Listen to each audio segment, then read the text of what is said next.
Rain or Shine bounces back from their loss with a win over Phoenix. Good evening and welcome to our post-game press conference. I'm joined by our winning coach, Coach Yang Yao, and our best player of the game, Adrian Loco. Congratulations, gentlemen.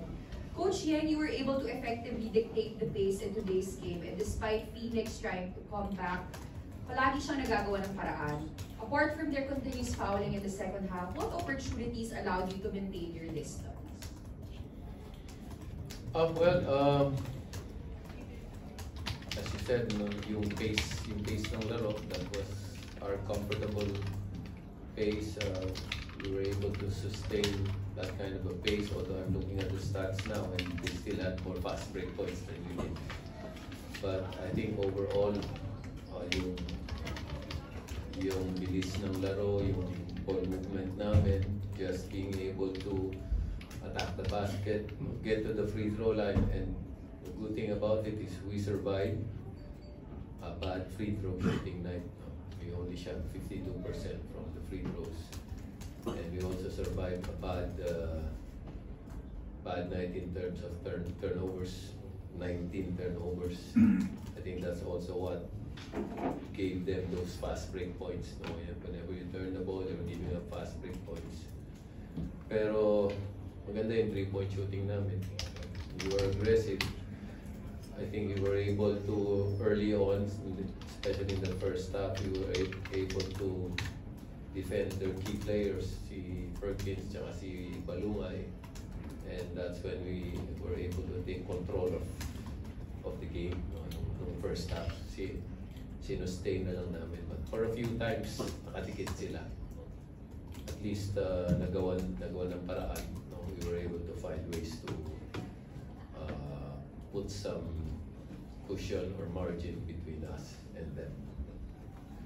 Thank you, Coach Yang. Now, Adrian, against TNT, na-limit ka to 8 points, shooting 3 out of 12 from the field. Pero today, nakagawa ka ng paraan para maisahan ng Phoenix as you achieved your career high and first 30-point game, shooting 10 of 20 from the field. Anong nakatulong sa bounce-back game na ito? And just, how are your emotions knowing na it's your first career high? Yeah, galing kami sa talo tapos sobrang sama din nung nilaro ko ng last game namin.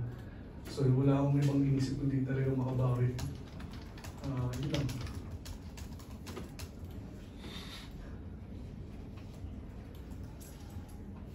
Thank you, Adrian. Now we would like to open the floor to our friends from the press.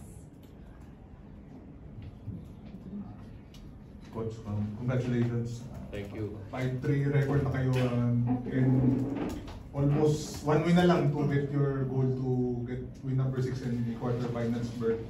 Pero yung next 2 games nyo is against San Miguel and Ginebra. So talagang ma-test kayo dun sa 2 games na yun.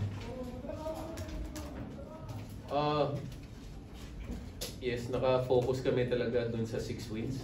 So we're 5-3 right now. Nahanap lang namin yung paniguradong makapasok kami sa quarterfinals. Our next game is gonna be against Terra Firma. We also don't want to underestimate them. We want to prepare hard for them because kanina yung game nila, they played 3 good quarters. Yung 4th quarter lang medyo bumigay sila. So they're still very dangerous. So we want to come into the game against them on Wednesday mentally prepared. Pang-ano namin yung clincher namin yun. Kasi after that, dalawang mahirap na laro naman. So if we don't play really well on that game, it's gonna be harder getting the 6 wins that we're looking for. Coach, bisa nga dun sa yung nainin na quarterfinals is yung positioning sa top 4. Tsaka na namin po problemahin kung makaka-top 4 ka o hindi. Basta importante makapasok ka muna dun sa next round. And yun nga, 6 wins get you there. Maybe after we get our 6th win, kung may chance pa kaming maka-top 4, tsaka namin iisipin yun. Coach, good evening. Coach, you signed Chris Porter earlier. Does that mean that mas matatagalan pa yung pagbabalik ni Bo? Yeah, we're being cautious no with the situation of Bo.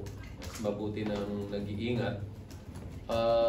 Yun nga, may doctor's clearance siya. Actually, he can practice, no, but still we want to be safe. We want to be able to have him recover fully. No?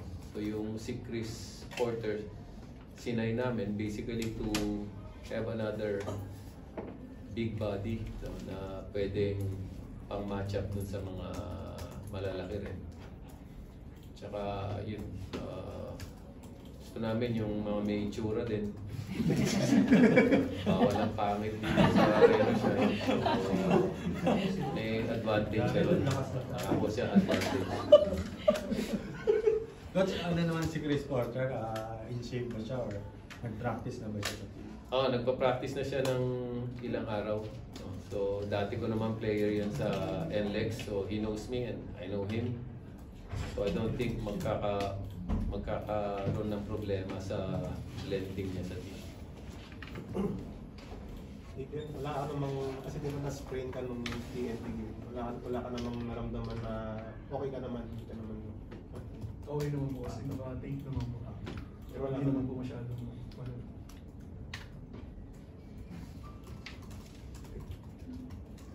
That sums up our post-game press conference. Thank you and congratulations once again to Raiders.